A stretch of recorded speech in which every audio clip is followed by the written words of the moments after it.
عمار ابن یاسر رضی اللہ تعالیٰ عنہ۔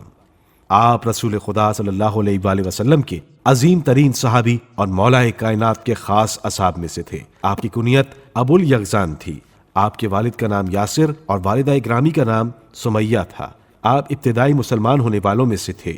اسلام کی خاطر آپ کو اور آپ کے والدین کو بے حد مصائب و مشکلات کا سامنا کرنا پڑا، یہاں تک کہ کفار ان تمام لوگوں کو دوپہر کے وقت گرم ریت پر لٹا دیا کرتے تھے اور اسلام کو ترک کرنے پر مجبور کرتے تھے، لیکن انہوں نے استقامت و استقلال کا مظاہرہ کیا اور حضور اکرم صلی اللہ علیہ وآلہ وسلم نے آل یاسر کو جنت کی بشارت دی تھی۔ ماں باپ کفار کی طرف سے دی جانے والی اذیتوں کی تاب نہ لاتے ہوئے درجہ شہادت پر فائز ہو گئے، اور یہ دونوں میاں بیوی اسلام کے پہلے شہید ہیں۔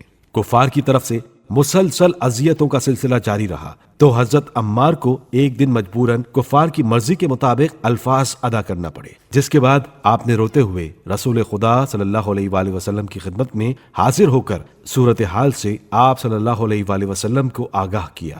اسی وقت پروردگار عالم کی طرف سے آیت تقیہ نازل ہو گئی اور پروردگار عالم نے ان کے اطمینان قلب اور ایمان کا اعلان فرمایا۔ حضرت عمار مسلمانوں کی پہلی ہجرت یعنی ہجرت حبشہ میں حبشہ کی طرف ہجرت کرنے والوں میں سے تھے، اور رسول اللہ صلی اللہ علیہ وآلہ وسلم کی ہجرت مدینہ کے بعد مدینے میں آپ سے آ ملے۔ وہ رسول اللہ کی وفات کے بعد بدستور اہل بیت اور امام علی کے دفاع میں استوار رہے۔ حضرت عمر ابن خطاب کی خلافت کے ایام میں کچھ عرصے تک کوفہ کے گورنر رہے۔ چونکہ عادل انسان تھے اور سادہ زندگی گزارنے کے قائل تھے، کچھ لوگوں نے ان کی برطرفی کے اسباب فراہم کیے، جس کے بعد وہ مدینہ واپس آ گئے اور حضرت علی علیہ السلام کے ساتھ رہے اور آپ سے فیض حاصل کرتے رہے۔ حضرت عمار کے بارے میں رسول خدا کی پیش گوئی تھی کہ انہیں ایک باغی گروہ قتل کرے گا اور زندگی کی آخری غذا دودھ ہوگی۔ چنانچہ 37 ہجری میں جنگ صفین کے میدان میں 90 سال کی عمر میں شہید کیے گئے اور اپنے آخری وقت میں دودھ کا پیالہ نوش فرما کر رسول خدا کی پیش گوئی کا حوالہ دیا اور جان راہ خدا میں قربان کر کے باغی گروہ کا راز فاش کر دیا۔ ابو ایوب انصاری رضی اللہ تعالیٰ عنہ، آپ کا نام خالد بن زید تھا۔ رسول خدا صلی اللہ علیہ وآلہ وسلم نے مکے سے مدینہ کی طرف جب ہجرت کی تو آپ کے ہی مکان میں قیام فرمایا اور انہوں نے بہترین خدمات انجام دی تھیں۔ رسول خدا صلی اللہ علیہ وآلہ وسلم اور حضرت علی علیہ السلام کے ساتھ تمام غزوات اور جنگوں میں شامل رہے۔ جنگ صفین کے دوران ابو ایوب نے معاویہ کے خیمے پر حملہ کیا، لیکن وہ فرار ہونے میں کامیاب ہو گیا۔ اس کے بعد جب اہل شام میں سے ایک شخص مترفع بن منصور نے حضرت علی علیہ السلام کے خیمے پر حملہ کیا تو ابو ایوب رضی اللہ تعالیٰ عنہ نے ایسا وار کیا کہ اس ظالم کا سر کٹ گیا۔ حضرت ابو ایوب انصاری کا 52 ہجری میں انتقال ہوا۔ بعض روایات کے مطابق ان کی وفات 50 یا 51 ہجری میں واقع ہوئی۔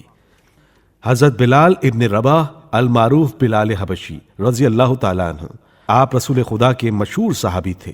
حبشی نسل کے غلام تھے، اسلام کے پہلے مؤذن تھے۔ کفار عرب نے حضرت بلال کے اسلام قبول کرنے کی وجہ سے بہت ظلم ڈھائے۔ حضرت ابو بکر نے انہیں خرید کر آزاد کر دیا۔